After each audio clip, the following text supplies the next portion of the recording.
Good afternoon once again to you guys. My name is Devon Darby, and we're talking about why am I called the struggle? You know, what does that mean? What is struggle? You know, why am I going through it? Why me?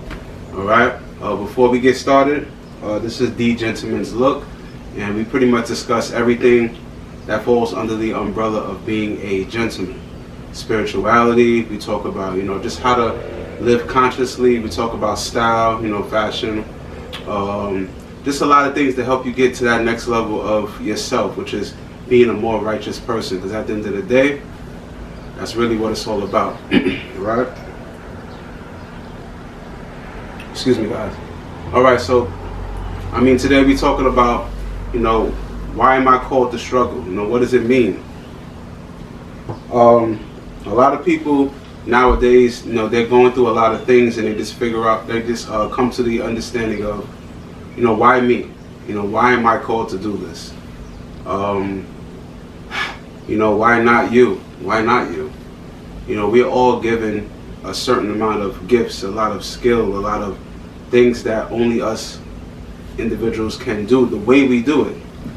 You ever wonder sometimes to yourself, dang, it just seems like I'm able to do this one thing so effortlessly, you know what I mean? Sorry, let me get comfortable. Yeah.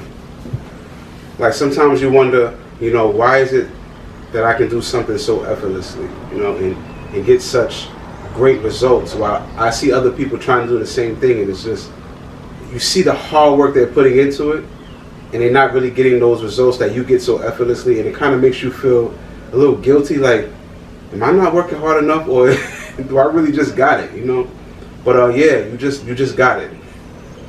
I'm sorry to tell you, or I'm happy to tell you rather, but you just have it. Some people are just blessed with certain things, and these are the things that you're supposed to hone in on and use for righteous living. You can really create powerful change in individuals based off of your gifts and skills. And sometimes God will put you in certain areas of the world, in certain predicaments within the world, in situations for you to exercise those gifts. Now, this is why God tells you not to rely on your own understanding, because He's going to be, as long as you're committed to Him, as long as you have given yourself to Him, He's going to be using you. In the process, He's going to be giving you a lot of blissful experiences to balance out your callings, because sometimes your callings are not going to always be,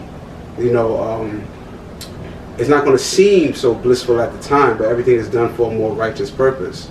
So He gives you a lot of good times, and He gives you some times that don't appear to be so good, but it's all for your greater good.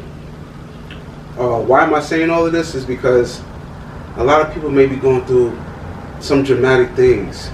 You have a lot of people in the world experiencing rape, molestation, murders, loss in the family due to illnesses and, abandonment. You might have lost a child. It's just so many things that when you rely on your own understanding, it's like, why me? This thing hurts too much. It's too much for me to bear. And I understand that. Trust me, I do. But what I want to tell you in the process of all of that is, God understands everyone's threshold. Everybody has a threshold. Everybody has a point where there's this, I just can't go any further. And God is not going to make you hit that point. Relying on your own understanding, you might say to yourself, listen, I wash my hands with this. I can't do no more. This is it.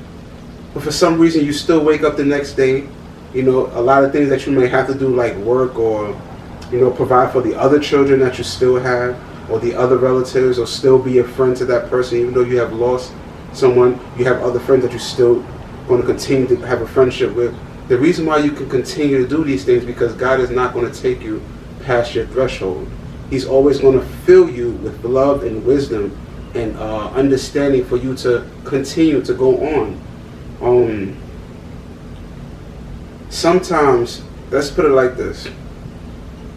God might make you homeless because maybe you may be a person who's very deep in wisdom. He's blessed you to have a lot of wisdom.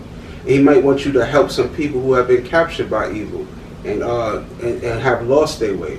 And a lot of these people might be in homeless territories. God might make you homeless so that you can meet up with these people and get to work. God might take away your finances. He might take away your finances completely. You understand what I'm saying? And the people that he wants you to speak to who have gone through similar situations, he wants you to feel what that feels like. So when you connect with them, you can really have something to say, something to bring to the table, because you can identify with their pain. And the same thing, he might take a loved one from you because he wants you to understand that the only attachment that you should only have in this world is to him. And he can easily replenish your pain with love and peace and contentment and bring other blessings in your life to fill that void. Some people say there's never a void that you can fill if you lost your child or what the case may be. But if God will give you another child that you will love equally. It's not that you're going to forget that child that you have lost. Absolutely not. How can you as a parent? But he knows how to fill in voids with love. He can replenish things that you have lost and make you feel the same feelings that you were feeling for the things that you have lost with something that he has given you in the present. He'll give you a present in the present, if that makes any sense. He just has a way of doing these things. If you completely don't understand what I'm saying, or if it's not resonating with you, you can even look at the book of Job in the Bible, the way he took everything away from him, but then replenished him. Your life here on this earth is so much bigger than you. I mean, a lot of these things, I like to say that it's cliches because a lot of people will always be reiterating the same things because nothing that is happening in the world hasn't happened already. And a lot of people who have been, you can call them philosophers or believers of God or, prophets, a lot of them have been saying the same things over and over. But God is not going to stop his word just because the world appears to be changing. His word is going to be alive no matter what times we're living in.